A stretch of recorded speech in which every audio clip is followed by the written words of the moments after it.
Hey guys, good morning. ఒక్కొక్కసారి మనం company switch అయినప్పుడు చాలా ఎక్సైటింగ్‌గా ఫీల్ అవుతుంటాం. కొత్త క్లయింట్ ప్రాజెక్ట్‌తో పని చేయొచ్చు, లేకపోతే కొత్త మేనేజ్మెంట్‌తో పని చేయొచ్చు, కొత్త కొలీగ్స్ వస్తారు, వాళ్ళొస్తారు, వీళ్ళొస్తారని చెప్పి చాలా ఎక్సైటింగ్‌గా ఉంటుంది జాయిన్ అయినంత వరకు. బట్ వన్స్ జాయిన్ అయిన తర్వాత ఆ టీమ్‌లో ఒక 2, 3 వారాలు అయిన తర్వాత, ఆ ఎన్వైర్న్‌మెంట్ అంతా చూసిన తర్వాత మనకే డౌట్ వస్తూ ఉంటుంది. అసలు నేను వర్తా కాదా? అసలు నా ఎక్స్‌పీరియన్స్ ఏంటి? నేను చేస్తున్న పనేంటి? అసలు ఎందుకు ఇలా ఉంది? నాకే సెల్ఫ్ డౌట్ వస్తుంది. పని చేయగలుగుతానో లేదో అని చెప్పి. ఎవరినన్నా అడుగుదామన్నా సరే ఎవరు సపోర్ట్ చేయట్లేదు. పైపెచ్చి మళ్ళా నన్నే అంటున్నారు అంతా. నీ వల్లే అవుతుంది అంతా చెప్పి. నీ ఎక్స్‌పీరియన్స్ వేస్ట్ అసల.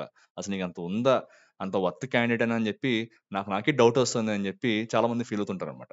కొంతమంది ఏమంటే ఈ హాస్టల్ ఎన్విరాన్మెంట్ తట్టుకోలేక ఇలానే ఉంటుంది ఇక్కడ. నేను ఎంత చేసినా సరే వీళ్ళకి ఏం సాటిస్ఫై కారని చెప్పి అక్కడి నుంచి అయితే ఇమీడియట్‌గా వెళ్ళిపోతుంటారు. ప్రొబేషన్ పీరియడ్‌లోనే వెళ్ళిపోతుంటారు కొంతమంది ధైర్యం చేసి. కొంతమంది ఏమంటే కొద్దిగా ఫైనాన్షియల్ డిపెండెన్స్ ఉన్నవాళ్ళు సరే వాటెవర్ ఇట్ ఈస్ అని చెప్పి సిట్యుయేషన్స్ తోటి రాజీ పడిపోయి అదే ప్రాజెక్ట్‌లో కంటిన్యూ అవుతుంటారనమాట. సో, ఇంకా తీవ్రమైన మనోవేదన అనమాట. అన్ని ప్రాజెక్ట్స్‌లో జరుగుతుందా? లేకపోతే అన్ని కంపెనీస్‌లో అవుతుందా అంటే కాదనమాట. కొన్ని కంపెనీస్ నేను అబ్జర్వ్ చేసిన మటుకు ఏంటంటే, కొన్ని కంపెనీస్‌లో కొన్ని క్లయింట్స్ కొన్ని డెకేడ్స్ పాటు వర్కౌట్ అవుతూ ఉంటాయన్నమాట. వీటిలో సెటిల్ అయిపోయిన కొంతమంది మేనేజర్స్ చాలా మంచివాళ్ళుంటారు. ఒక 80% పీపుల్ చాలా మంచివాళ్ళుంటారనమాట. ఒక 20% ఎలా ఉంటారంటే వీళ్ళు, వాళ్ళ యొక్క డెసిషన్‌ని గనక ఎవరైనా క్వెషన్ చేశారంటే తట్టుకోలేరనమాట. ఎందుకంటే వాళ్ళకంత ఎక్స్‌పీరియన్స్ ఉంది ఆ క్లయింట్‌ని హ్యాండిల్ చేయడంలో. నాకు తెలుసా, నీకు తెలుసా బిజినెస్ గురించి. లేకపోతే మళ్ళా నువ్వొచ్చి మాకు చెప్తున్నావు కొత్తగా అని చెప్పి తిరిగి మనల్ని రిటాలియేట్ చేస్తుంటారనమాట. సో, ఇటువంటి వాళ్ళేమంటారంటే వీళ్ళేం చేస్తుంటారంటే, ఎవరైతే ఈ విధంగా క్వెషన్ చేస్తున్నారో వాళ్ళని వాళ్ళే డౌట్ పడేలా బిహేవ్ చేసి, వాళ్ళని సైలెంట్‌గా తొక్కేసే ప్రయత్నం చేస్తుంటారనమాట. దీన్ని గ్యాస్ లైటింగ్ అంటారు. గ్యాస్ లైటింగ్ అంటే ఇదే అనమాట. కొన్ని సినారియోస్ ఉంటాయన్నమాట. మనకే అర్థమైపోతుంటుంది. ఏంట్రా వీళ్ళు ఇలా బిహేవ్ చేస్తున్నారని చెప్పి. ఆ సినారియోస్ ఏంటో ఒకసారి చూసుకుందాం అనమాట. మీలో ఎవరైనా ఇలాంటివి ఫేస్ చేస్తున్నారు, లేకపోతే ఎప్పటినుంచో ఉంది ఇదంతా కూడా. ఈ టర్మ్స్ అన్నీ కూడా ఇప్పుడిప్పుడు బయటకొస్తున్నాయి. గ్యాస్ లైటింగ్ అని చెప్పి, ఈ క్వైట్ హైరింగ్, క్వైట్ ఫైరింగ్ ఇవన్నీ ఇప్పుడు బయటకొస్తున్నాయి టర్మ్స్ అన్నీ కూడా. ఎప్పటినుంచో జరుగుతూనే ఉంది ఇదంతా కూడా. మనకేదో కొత్తగా వచ్చేసింది కాదనమాట ఇదంతా కూడా. సో, సినారియోస్ ఏంటి? ఎలా ఉంటుంది ఇది అనేదైతే ఒకసారి చూద్దాం అనమాట ఇండస్ట్రీలో. ఫస్ట్ థింగ్ వచ్చేసి ఇన్వాలిడేషన్ ఆఫ్ యువర్ కాంపిటెన్స్ అన్నమాట. మీరు చాలా టాలెంటెడ్ పర్సన్ అయి ఉండొచ్చు. మీకెంతో ఎక్స్‌పీరియన్స్ ఉండొచ్చు మీ యొక్క సబ్జెక్ట్ మీద. బట్ ఒక దగ్గరికొచ్చేటప్పటికి ఇన్వాలిడ్ చేసేస్తారన్నమాట దాన్ని. మనకు మనమే డౌట్ పడుతూ ఉంటాం. నాకున్న ఎక్స్‌పీరియన్స్‌లో నేను ఇట్లాంటివి చాలా చేశాను గదా! ఇప్పుడెందుకు చేయలేకపోతున్నాను? లేపోతే ఏంటి ఇలా జరుగుతుందని జెప్పి మనకే డౌట్ వస్తూ ఉంటుందన్నమాట. ఎందుకంటే వాళ్ళు బిహేవ్ చేసే విధానం అలా ఉంటుందన్నమాట. ఏంటిది ఇంత చిన్నది కూడా చేయలేకపోతున్నావా?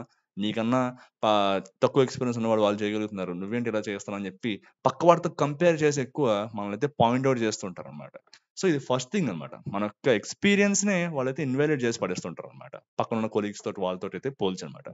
ఇంక నెక్స్ట్ వచ్చేసి సపోజ్ మీరేమైనా ఒక వాలిడ్ ఇష్యూ రైజ్ చేశారనుకోండి. సపోజ్ మీరొక టెస్టర్ అనుకోండి. ఒక వాలిడ్ ఇష్యూ రైజ్ చేసిన తర్వాత ఆయన ఏమంటాడంటే, సార్ అంటే అన్ని కేసెస్ కూడా మనకి యూనిట్ టెస్టింగ్‌లోనే బయట పడిపోవు కదా! సాఫ్ట్‌వేర్ డెవలపర్స్ కోడ్ డెవలప్ చేసిన తర్వాత యూనిట్ టెస్టింగ్ అనేది చేస్తారు. అన్ని కేసెస్ దాంట్లో బయట పడిపోవు కదా!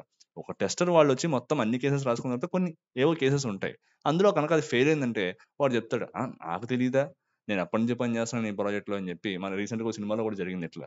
సో, ఈ విధంగా బిహేవ్ చేస్తుంటారన్నమాట. సో, వీళ్ళకొక సెల్ఫ్ డౌట్ వస్తుంటుంది. రేపొద్దున ఏమైనా కొత్త ఇష్యూ వాళ్ళ దగ్గరికి తీసుకెళ్లాలన్నా సరే భయపడుతూ ఉంటారన్నమాట. మేనేజర్‌కి చెప్పాలన్నా సరే భయపడుతుంటారన్నమాట. ఇది నంబర్ 1 థింగ్. సెకండొచ్చేసి కాన్స్టెంట్‌లీ చేంజింగ్ ఎక్స్‌పెక్టేషన్స్ అన్నమాట. స్ప్రింట్స్ అవుతూ ఉంటాయి. ఒక స్ప్రింట్ తర్వాత ఒక స్ప్రింట్ అవుతూ ఉంటుంది. కొంతమందికి నచ్చకపోతే ఏం చేస్తుంటారంటే, వీళ్ళకి ఆ స్ప్రింట్ స్టార్టింగ్‌లో వీళ్ళు పెట్టిన ఎక్స్‌పెక్టేషన్స్‌ని ర్యాపిడ్‌గా మార్చేస్తుంటారనమాట. వీళ్ళు ఈ కష్టపడి నానా తిప్పలు పడి మొత్తం ఎక్కడెక్కడో కోడ్ అంతా చూసి స్టాక్ ఓవర్‌ఫ్లో అన్నీ వెతుక్కొని మొత్తానికి నానా తిప్పలు పడి ఒక మాడ్యూల్, ఒక ఫంక్షనాలిటీ అయితే కంప్లీట్ చేస్తారు. చేసిన తర్వాత నెక్స్ట్ స్ప్రింట్ స్టార్టింగ్‌లో అది లేదు, ఇది లేదని చెప్పి మళ్ళా మొత్తం తీసేసేయి, మళ్ళా ఫస్ట్ నుంచి చేసుకో అని చెప్పి మళ్ళా చేయనిస్తారనమాట వాళ్ళతోటి. పిచ్చొచ్చేస్తుంటదనమాట ఎవరైతే దాని మీద వర్క్ చేస్తుంటారో. ఈ విధంగా ఎక్స్‌పెక్టేషన్స్ అనేవి మార్చేస్తూ ఉంటారనమాట. మీరు ఏది చేసి రానివ్వండి అందులో ఒక ఫాల్ట్ చూపించి, ఇందులో ఇది లేదు. సో, నువ్వు మళ్ళా చేసుకొని రావాల్సిందే అని చెప్పి, మళ్ళా వెనక్కి పంపించేస్తుంటారు. ఇది నంబర్ సెకండ్ థింగ్. ఇలా చాలా మంది చాలా రకాలుగా ఫేస్ చేస్తుంటారు. ఎంత చేసినా వాళ్ళ దగ్గర సాటిస్ఫాక్షన్ ఉండదనమాట. ఏదో ఒక తప్పు, ఏదో ఒక లోపం చూపెడుతూనే ఉంటారు. ఇది సెకండ్ థింగ్ అనమాట. అండ్ థర్డ్‌దొచ్చేసి బ్లేమ్ షిఫ్టింగ్.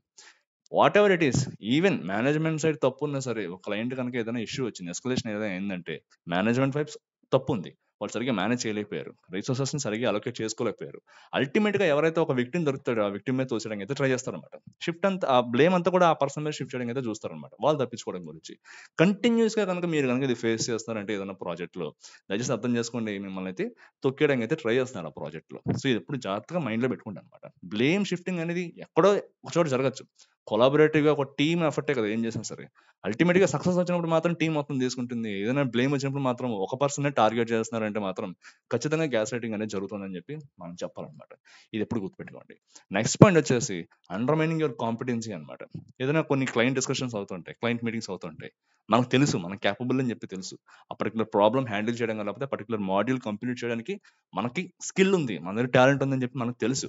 వీళ్ళకి కావాలని కొంతమంది సీనియర్స్ ఏం చేస్తుంటారంటే ఈ పర్టిక్యులర్ మాడ్యూల్ అతనికి ఇద్దామని చెప్పి ఎవరన్నా క్లయింట్ చెప్పినప్పుడు వీళ్ళు వెంటనే పైకి లేచిపోయి వాడేం చేస్తారు సార్ వాడు చేయలేడు వాడు ఇప్పుడే వచ్చాడు ప్రాజెక్ట్లోకి అని చెప్పి వెంటనే ఒక్కసారిగా ఫైర్ అంతా ఆగిపోయేలాగా మాట్లాడుతుంటారు అనమాట. కాలిపోతుంటుంది లోపల మనం తిరిగి చెప్పాలని ఉంటుంది కానీ చెప్పలేం ఎందుకంటే మనకన్నా వాళ్ళందరూ సీనియర్స్. సో ఈ విధంగా అటువంటి మీటింగ్స్ లో అంటే పెద్ద హై లెవెల్ మీటింగ్స్ లో మన కాన్ఫిడెన్స్ తగ్గించే విధంగా మనల్ని డిమోరలైజ్ చేసే విధంగా కామెంట్స్ అనేవి పాస్ చేస్తుంటారు అనమాట. సో ఈ విధంగా చేయడం వల్ల ఏమవుతుంది నిజంగా చేయాలన్నా ఎంతూసియాజం ఉన్నా కాన్ఫిడెన్స్ ఉన్నా సరే అవన్నీ తగ్గిపోతాయి. ఎందుకు ఇట్లా చేస్తున్నారు అని చెప్పి. ఎందుకంటే అంతమంది ముందర ఎవరైనా సరే మన గురించి నెగిటివ్‌గా మాట్లాడితే సడెన్‌గా మన దగ్గర టాలెంట్ ఉండి, స్కిల్ ఉండి కూడా ఎవరైనా మాట్లాడితే ఎవరికైనా ఎలా ఉంటుంది? చాలా కాన్ఫిడెన్స్ అనేది పోతుందన్నమాట. సో, ఈ విధంగా బిహేవ్ చేస్తుంటారు. చాలా ఫ్రీక్వెంట్‌గా బిహేవ్ చేస్తుంటారన్నమాట. తొక్కేయాలని చెప్పి స్టార్ట్ చేస్తున్నాం. చూస్తున్నప్పుడు చాలా ఫ్రీక్వెంట్‌గా ఈ విధంగా బిహేవ్ చేస్తుంటారు. ప్రతిదీ కొట్టి పాడేయడం. మనం ఏం చెప్పినా సరే మన పాయింట్ కొట్టి పాడేయడం.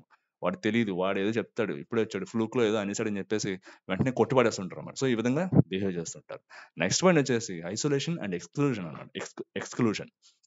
సో, వీళ్ళేం చేస్తుంటారంటే వాటెవర్ ఇట్ ఈస్ ఏదైనా ఒక క్లయింట్‌లో హై లెవెల్ మీటింగ్స్ అవుతుంటాయి. లేకపోతే ప్రాజెక్ట్‌లో టీమ్ మీటింగ్స్ అవుతుంటాయి. ఇవన్నీ పక్కన పెట్టేసేయండి. ఈవెన్ మీరేదైనా లంచ్‌కి వెళ్తున్నారు, లేకపోతే ఏదైనా స్నాక్స్ తినడానికి వెళ్తున్నారు. వీటన్నిటిలో కూడా మీరు జస్ట్ పక్కన ఉంటారంటే, మిమ్మల్ని ఏ కాన్వర్సేషన్‌లో కూడా ఇంక్లూడ్ చేసుకోరనమాట వీళ్ళు. ఎందుకంటే ఇంక్లూడ్ చేసుకున్నారంటే మళ్ళా మీరేదో మాట్లాడతారు, దానికేదో రిప్లై ఇవ్వాలి కదా! ఈవెన్ మీరే చొరవ తీసుకొని ఏదైనా ఒక కామెంట్ పాస్ చేసినా, లేకపోతే ఏదైనా మాట్లాడినా దానికి ఎవరు రిప్లై ఇవ్వరనమాట. లేకపోతే ఏదైనా టీమ్ డిస్కషన్స్ అవుతున్నాయనుకోండి, మీరేదైనా ఒక పాయింట్ చెప్పారంటే ఈజీగా తీసి కొట్టి పడేస్తారనమాట. నీకు తెలీదు. నువ్వు ఆగు. నీకంత ఎక్స్‌పీరియన్స్ లేదు గదా! మేము మాట్లాడుకుంటున్నాం గదా పెద్దోళ్ళు అని జెప్పేసి పక్కన పెట్టేస్తుంటారనమాట. సో, ఈ విధంగా ఏమంటే మన యొక్క ఇంపార్టెన్స్‌ని, మన యొక్క ఎగ్జిస్టెన్స్‌ని కొట్టేయడానికి చూస్తూ ఉంటారనమాట. అల్టిమేట్‌గా ఏమంటే ఆ ప్రాజెక్ట్ నుంచి మనం ఉండడం ఇష్టం లేదనమాట ఆ ప్రాజెక్ట్‌లో అనమాట. సో, ఎందుకంటే మనం ప్రతీది కూడా వాలిడ్ పాయింట్స్ రైజ్ చేస్తున్నాం. వాళ్ళ యొక్క ఎగ్జిస్టెన్స్‌ని క్వెషన్ చేస్తున్నాం. వాళ్ళ యొక్క డెసిషన్స్‌ని మనం క్వెషన్ చేస్తున్నాం కాబట్టి మనం అంటే వాళ్ళకి పడదనమాట. సో, ఈ విధంగా బిహేవ్ చేస్తుంటారు. నెక్స్ట్ పాయింట్ వచ్చేసి మానిప్యులేటివ్ బిహేవియర్ అనమాట. ఇది నాకసల చాలా నచ్చనిది ఇదే అనమాట. ఏదైనా ఒక క్లయింట్ మీటింగ్స్ ఏదైనా అవుతున్నాయనుకోండి. ఏదైనా అవుతున్నప్పుడు ఈ పర్సన్ ఏదైనా ఒక పాయింట్ ఏదైనా చెప్పాడు. చెప్పిన తర్వాత ఏదైనా ఒక ఇష్యూ ఏదైనా రైజ్ చేసిన తర్వాత ఈ మేనేజర్ లేకపోతే సీనియర్ ఏం చేస్తాడంటే తను చెడామేడా తిట్టేస్తారనమాట. ఆ ప్రాజెక్ట్‌లో. "ఏంటి నువ్వు ఇలా మాట్లాడుతున్నావు? క్లయింట్ ముందర ఇలా మాట్లాడతావా? అలా మాట్లాడకూడదు తప్పు అని చెప్పి నీకు తెలీదు. మేము చెప్తామని" చెప్పి ఏదో కవర్ చేసి బయటకొచ్చి అంతా అయిపోయిన తర్వాత "హే! నేనేదో మామూలుగా అన్నా అంతే. క్లయింట్ ముందు అలా మాట్లాడకూడదు" అని చెప్పి. So, don't take it personal yeah! అని అంటుంటారనమాట. పిచ్చిలేస్తుంటదనమాట ఎవరికైనా సరే ఈ విధంగా బిహేవ్ చేశారంటే. లోపలికెళ్ళేమో ఫుల్‌గా తిడతావు. బయటకొచ్చేమో డోంట్ టేక్ ఇట్ పర్సనల్ అంటే ఎట్లా తీసుకోకుండా ఉంటారు ఎంప్లాయీ అనేవాళ్ళు. సో, ఇదైతే ఖచ్చితంగా ఇదైతే ఒక మానిప్యులేటివ్ బిహేవియర్ అనమాట. బయటకేమో నువ్వు మహాత్ముడిలాగా పోజిస్తూ ఉంటారు. పక్కకి పర్సనల్‌గా వచ్చి మనకైతే సారీ చెప్తుంటారు. ఆ సారీ ఏదో అందరి ముందు చెప్పొచ్చు కదా! చెప్పరనమాట ఆ విధంగా. సో, మన తప్పు లేకపోయినా సరే ఈ విధంగా అయితే బిహేవ్ చేస్తూ ఉంటారనమాట. ఇది మానిప్యులేటివ్ బిహేవియర్ చేస్తున్నారు. కాన్స్టెంట్‌గా జరుగుతోంది ఇది ప్రాజెక్ట్ అంటే మాత్రం చాలా కేర్‌ఫుల్‌గా అయితే ఉండాలనమాట. నెక్స్ట్ పాయింట్ వచ్చేసి డినయల్ ఆఫ్ రియాలిటీ అన్నమాట. మీరు ఇవన్నీ జరుగుతున్నాయి. అరే! ఇట్లా జరుగుతోందిరా నాకు చాలా చేస్తున్నారు. ఈవెన్ మేనేజ్‌మెంటే కాదు కొలీగ్స్ కూడా కొంతమంది ఇట్లా బిహేవ్ చేస్తున్నారు. నాకంత సపోర్టివ్‌గా లేదు. లేకపోతే నేను ఏం చెప్పినా సరే దాన్నయితే ఎవరు యాక్సెప్ట్ చేయట్లేదు. మీ వైపు జెన్యూన్ రీజన్ ఉండి మీరు ఏం చెప్తున్నా సరే ఎవరు వినడం లేదని చెప్పి మీరు మేనేజ్‌మెంట్‌కి చెప్పినా, సీనియర్ మేనేజ్‌మెంట్‌కి చెప్పినా ఎవరు వినట్లేదనుకోండి. వాళ్ళు ఎలా చెప్తారంటే, "అలా ఏం లేదమ్మా మనది చాలా మంచి ఫ్యామిలీ లాంటి ప్రాజెక్ట్ మనది. అట్లాంటిదేమి ఉండదు. వాళ్ళు ఒకవేళ ఏమైనా అన్నా సరే ఏదో 1 ఆర్ 2 అంటారు అంతే. అంతకు మించి ఏం కాదు. నువ్వేం పర్సనల్‌గా తీసుకోవద్దు. అసలు అటువంటివి జరగవు మన దగ్గర. కాబట్టి నువ్వన్నీ మర్చిపోయి సైలెంట్‌గా, హ్యాపీగా నీకిచ్చిన టాస్క్ నువ్వు చేసుకుంటూ వెళ్ళిపో చాలు. అంతకు మించి నువ్వేం చేయాల్సిన పని లేదు. ఇవన్నీ పట్టించుకోకమ్మా" అని చెప్పి మనల్ని బుజ్జగించే ప్రయత్నం చేస్తుంటారనమాట. ఎన్ని జరిగినా సరే ఈ విధమైనటువంటి సమాధానమే వస్తుంటుంది వాళ్ళ దగ్గర నుంచి. ఎటువంటి సొల్యూషన్ కూడా రాదనమాట. సో, ఈ విధమైనటువంటివి ఎక్కువ జరుగుతున్నాయంటే దీన్ని కూడా ఒకసారి మైండ్‌లో పెట్టుకొని ఆలోచించండనమాట. అండ్ నెక్స్ట్ వచ్చేసి డబుల్ స్టాండర్డ్స్ అనమాట. ఒక తప్పు మనం చేస్తాము. పెద్ద ఇష్యూ అయిపోతుందనమాట అది. గొడవలయిపోతాయి. వార్ రూమ్ అంటారు, అదంటారు, ఇదంటారు అన్నీ చేసేస్తారు. అదే ఇష్యూ గనుక ఆ పర్టిక్యులర్ పర్సన్‌కి నచ్చినవాడు గనుక చేసాడనుకోండి, "పర్లేదమ్మా ఏముంది మళ్ళా చూసుకుందాంలే. అరేయ్! చూసుకో చేసేసేయి. నెక్స్ట్ టైమ్ నుంచి ఇటు చేయకూడదు. ఓకేనా?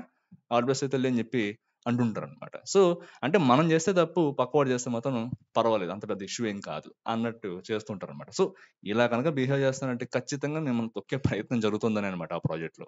సో, చూసుకోండి జాగ్రత్తగా. ఎందుకంటే ఒక తప్పు ఎవరు చేసినా తప్పు తప్పే కదా!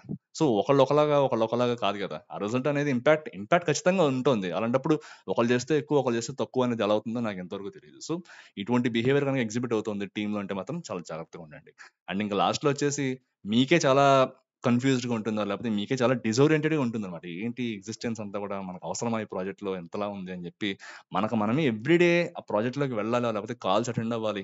ఈవెన్ మేనేజర్‌తో మాట్లాడాలా, లేకపోతే సీనియర్స్‌తో మాట్లాడాలంటే ఒక రకమైన భయం, లేకపోతే ఒక రకమైన చిరాకు వస్తుంటాయి. మనకు మనమే ఎట్లా అది మనకు రావాలని ఆ విధంగా బిహేవ్ చేస్తారనమాట.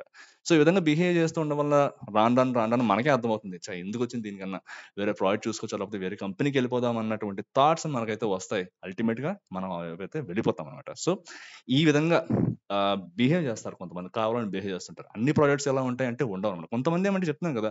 వాళ్ళకి నచ్చరు. ఎందుకంటే చూసిన వెంటనే కొంతమందికి నచ్చరనమాట. లేకపోతే వాళ్ళు తీసుకున్న డెసిషన్ గనుక ఎవరైనా క్వెషన్ చేస్తున్నారంటే వాళ్ళకి నచ్చరనమాట కొంతమందికి. ఎందుకంటే అందరూ అంత స్పోర్టివ్‌గా తీసుకోలేరు.